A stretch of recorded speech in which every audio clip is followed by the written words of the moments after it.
UKLO 1 year masters. No IELTS required up to 5 years visa. High visa success rate. ఎలా start చేయాలి? అది ఇట్లా bail వచ్చినందుకు ఇప్పుడు సార్ జ్యుడిషియల్ ప్రాసెస్లో అదే నేను చెప్తున్నాను. ఇప్పుడు జ్యుడిషియల్ ప్రాసెస్ మీరు ఏమి లాయర్తో మాడక్కలేదు. జస్ట్ మీరు వికీపీడియాలో కానీ లేకపోతే సెక్షన్ ఫలానా లేకపోతే 41 CRPC నోటీస్ ఏంటి అని పెడితే అందరికీ తెలుస్తుంది. అదే దానికి పెద్ద బ్రహ్మ మీకు మహా ఎడ్యుకేటెడ్ అని అవసరం లేదు. ఓకే, అందరూ ఒకటి మిస్ అవుతుంది. ఆర్జీని అరెస్ట్ చేయాలి, ఇంకా అరెస్ట్ చేయలేదు అంటే ఏంటి అసలు ఏం కేసు అని వాడు అడగడు. ఇప్పుడు బెయిల్ అనేటువంటిది మర్డర్ కేసా లేకపోతే కిడ్నాపింగ్ కేసా, ఏం కేసు అసలు అది కదా మెయిన్ డిస్ప్యూట్. అది మీరు ఒక్కసారి అది మీరు దాని మీద ఫోకస్ పెడితే మీకు ఫస్ట్ ఏం అర్థం అవుతుంది, రోజుకి 500 చూస్తున్నాం కదా ఇలాంటి మీమ్స్, అందరూ చేస్తారు కదా మొత్తం దేశం అంతా, ఇదేంటి అంత స్పెషల్ అని అడుగుతారు కదా. అది అడగకుండా ఉట్టి అరెస్ట్ అరెస్ట్ అరెస్ట్ అరెస్ట్ అంటే ఎలాగా? ఇప్పుడు బెయిల్ పూర్తి స్థాయిలో వచ్చింది, సోమవారానికి వాయిదా వేశారు కదా సార్. అది జ్యుడిషియల్ ప్రాసెస్. నేను చెప్పేది ప్రాసెస్లో ఇంటరిమ్ బెయిల్ ఇస్తారు ఒక డేట్కి, దాని తర్వాత ఎక్స్టెండ్ చేస్తారు, లేకపోతే ఇంకోటి ఇస్తారు, లేకపోతే ఇంకోటి ఏదో వేరే వేరే పిటిషన్స్ అన్నీ చేస్తున్నాం. అదంతా డ్యూ ప్రాసెస్.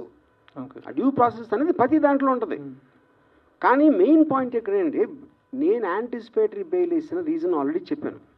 కానీ ముఖ్య రీజన్ ఏంటంటే పోలీసులు ఇంతవరకు చెప్పలా నన్ను అరెస్ట్ చేస్తానని, అరెస్ట్ చేయబోతున్నామని చెప్పలా. అది మెయిన్ పాయింట్ నేను చెప్పేది. అది మీరు అవాయిడ్ చేసేసి మీ మొదటంతా అరెస్ట్ అరెస్ట్ అరెస్ట్ అని అంటున్నారు. అది ఇప్పుడు మీకు హెల్ప్గా నిలబడింది ఇండియన్ జ్యుడిషియరీనా, లేకపోతే గతంలో ఒకసారి వ్యూహం సినిమా రిలీజ్ అప్పుడు ఒక్క నిమిషం సార్, ఒక వ్యూహం సినిమా రిలీజ్ అప్పుడు ఎలా మీరు సెన్సార్ మేనేజ్ చేశారు, ఎలా how who could have come out of this అని అడిగితే దావూద్ ఇబ్రహీం హెల్ప్ చేశాడని చెప్పారు మీరు. ఇప్పుడు ఎవరు హెల్ప్ చేశారు సార్? అంటే ఇప్పుడు దావూద్ ఇబ్రహీం హెల్ప్ చేశాడు అని మీరు నమ్మారు? అది జోక్ అని కూడా తెలియదు. ఇప్పుడు కూడా చెప్పేదండి. ఇప్పుడు ఫర్ ఎగ్జాంపుల్ డ్యూ ప్రాసెస్లో దానికి ఉన్న సెక్షన్స్, దానికి ఉన్న ఎలిమెంటు, ఇప్పుడు ఒకటి ఏదైనా జరిగినప్పుడు సపోజ్ ఆ ట్వీట్ ఉందనుకోండి, దానికి ఒక యాక్షన్ జరగాల. మీరు నేను మిమ్మల్ని ఇప్పుడు చెప్పాను ఫలానా వాడిని కొట్టమని చెప్పాను, నేను చెప్పాను అంతే. మీరు కొట్టి ఏం చేస్తారు, ఆర్జీవీ చెప్పాడు అంటారు. ఆర్జీవీ చెప్పినందుకు కొడితే అది నాకు దాని నుంచి డైరెక్ట్గా మీరు ఒక లాభం అనేది ప్రూవ్ చేయలేకపోతే నేను చెప్పినా కూడా that won't become an offence.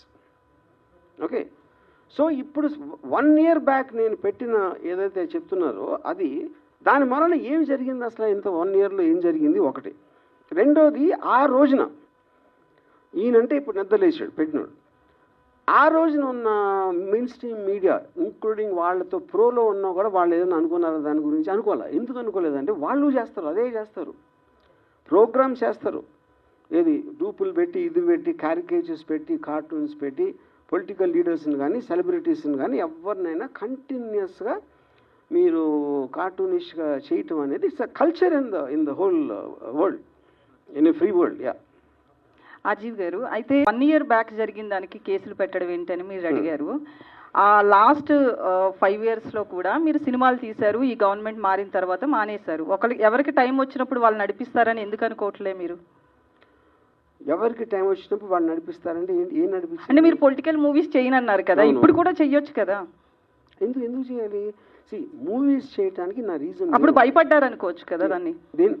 నేను ఇది చెప్పింది ఎప్పుడు వ్యూహం రిలీజ్ అవ్వకముందు చెప్పాను, నేను ఇంకా పొలిటికల్ మూవీస్ చేయను. ఎందుకు చేయనని చెప్పానంటే నాకు ఆ సెన్సార్ డీలేస్ అంతా చిరాకేసింది. అది ఇది అన్నీ చెప్పి నా మొత్తం టైము 1 year వేస్ట్ అయిపోయింది దాంట్లో. దాని వలన ఆ విధంగా నా డెసిషన్ తీసుకున్నాను, అది నేను చెప్పింది. సో మీడియా గురించి సెన్సార్ సినిమాలకు ఉన్నట్లే మీడియాకు కూడా ఉండాలి అని చెప్పి ఉండాలి అని చెప్పలేదు, ఉంటే బాగుంటుంది. పోనీ నో కుదరదు. ఎందుకంటే మీకు నాన్ స్టాప్ బట్ ఎవరు టెలికాస్ట్ చేసింది వాళ్ళకి డేటాబేస్ లో రికార్డ్ అయ్యి ఉంటుంది. మీ మీద ఆరోపణలు చేశారు, లేకపోతే మీ బొమ్మలు ఇలా కార్టూన్ రూపంలో వేశారని చాలా చెప్పారు కదా. సో దాని మీద మీరు కేసు ఫైల్ చేసుకోవచ్చు కదా, మీకు స్కోప్ ఉంది కదా. నాకు అవమానం జరిగింది అని. నాకు టైం లేదు, ఎందుకంటే నేను బతికేది ఎవడో నా మీద అన్నాడు ఆడేదో అన్నాడు అని వాడు వెనకాల పట్టడం నా టైం నేను వేస్ట్ చేసుకోను. నేను అది చెప్పేది. అందుకని you have to leave it. అదేవి దాన్ని సీరియస్గా తీసుకోకూడదు, తీసుకోవాలని చెప్పట్లే నేను. ఎందుకంటే we have become a part of that ecosystem in the social media. దాని నుంచి ఎవరు బయటపడలేరు. అప్పుడేంటి అది మనం ఏం చేయలేం కాబట్టి దాంతోపాటు we have to adapt to it. అది నేను చెప్పింది. సో వర్మ గారు, ఈ మొత్తం ఎపిసోడ్ అంతా కూడా మిమ్మల్ని బాగా డిస్టర్బ్ చేసినట్టుంది. సో ఇప్పుడు ఇదేంటంటే అది నేను ఎలా ఉన్నాను అనేది మీ దృష్టిలో ఫీల్ అవుతుంది. ఇప్పుడు ఫర్ ఎగ్జాంపుల్ నేను ఒక చిన్న ఎగ్జాంపుల్ ఇస్తాను. నాగార్జున ఒక చెట్టు దగ్గర అన్నపూర్ణ స్టేజ్లో ఒక చెట్టు ఉంది. చాలాసార్లు అక్కడ కూర్చున్నాడు. నాగార్జునకి ఏదైనా హిట్ వచ్చినప్పుడు ఏమన్నారంటే కొంచెం ఏదో తేజస్సు ఉంది, స్పెషల్గా ఉంటాడు, అందుకని చూడండి ఎంత అలా అని చెప్పారు. ఫ్లాప్ వస్తే దిగాలుగా కూర్చున్నాడండి, అది ఎవరు వెళ్ళట్లేదేమో పాపం అనేవారు. ఇంకో దాంట్లో చేస్తే ఇంకో దాంట్లో. సో ఎప్పుడన్నా ఎవరు ఎలా ఫీల్ అవుతున్నారని వాళ్ళు చూసిన దృష్టి పెట్టి ఉంటుంది. ఇంకొక ఎగ్జాంపుల్ ఇస్తాను. రితిక్ రోషన్ సూపర్ స్టార్ అయినప్పుడు మన ఫస్ట్ టైం ముగ్గురు ముస్లింలు, ఆమిర్, సల్మాన్, షారుఖ్ పెద్ద హీరోలు, ఇప్పుడు మన హిందూ కూడా వచ్చాడని ఒక చిన్న టాక్ వచ్చింది 2001లో, బ్యాక్ ఇన్ 2000. అప్పుడు రితిక్ రోషన్ ఫిల్మ్ఫేర్కి డాన్స్ చేస్తూ ఉంటే షారుఖ్ వచ్చాడు గెస్ట్గా. వీళ్ళందరూ షారుఖ్ మొహం మీద కెమెరా పెట్టి చూడండి ఇక్కడ నవ్వట్లేదు, లోపల కుమిలిపోతున్నాడు, అదేమో ఇదేమో ఇది అంతే. ఎవరు అనుకో షారుఖ్ ఏమనుకుంటే ఎవరికి తెలియదు అసలు అక్కడ. అది చెప్తున్నా. అప్పుడు ఏంటంటే నేను ఎలా ఉన్నాను అనుకుంటే మీకు ఆనందం అనిపిస్తుందో అది మీరు అనుకోండి. అది ఈజీ కదా వర్మ గారు. అంటే మీరు ఎలా ఉన్నారో మేమేమనుకుంటున్నాం అనేది పక్కన పెడితే, సో ఫస్ట్ టైం అరెస్ట్కి సంబంధించి వర్మ భయపడ్డాడు, అంటే పారిపోలేదనేది మీరు స్టేట్మెంట్ ఇచ్చారు. భయపడ్డారు, అందుకే యాంటిసిపేట్ బెయిలేసాడు. ఏంటో తెలుసుకోవడానికి బెయిలేసాడా లేదా భయపడి బెయిలేసాడా? పోలీసులు అరెస్ట్ చేస్తారు ఏం చెప్పలేదు మీడియాకు, అందుకోసమే పోలీసులు వచ్చింది దేనికోసమో తెలియదు, కానీ మీడియా అరెస్ట్ అనేది ఒక ప్రాపగండా సృష్టించింది అనేది వర్మ మాట. కానీ దాని వెనకాల భయపడి యాంటిసిపేటరీ బెయిల్ వేశారు వర్మ అనేది ఒక మాట. సో దీనికి సమాధానం ఏంటి? మీకు తెలుగు రాదో, నీకు బుర్ర లేదో నాకు తెలియట్లా. నేను రాగానే ఇది ఒక్కటే చెప్పా. ఫస్ట్ మొత్తం పోసగుచ్చినట్టు జరిగింది, నా కారణం ఏంటి అని చెప్పాక మళ్ళీ అడిగితే ఏంటి నేను చెప్పేది? యాంటిసిపేటరీ బెయిల్ రీజన్ చెప్పాను, అక్కడ జరిగింది ఏంటో చెప్పాను, పోలీసులు ఇంతవరకు నా టచ్లో కూడా రాలేదని చెప్పాను, డెన్లోకి రాలేదని చెప్పాను. మళ్ళీ అది అడిగితే ఏం చేయాలి? నేను నోటీస్కి రిప్లై ఇచ్చని చెప్పాను కదండి.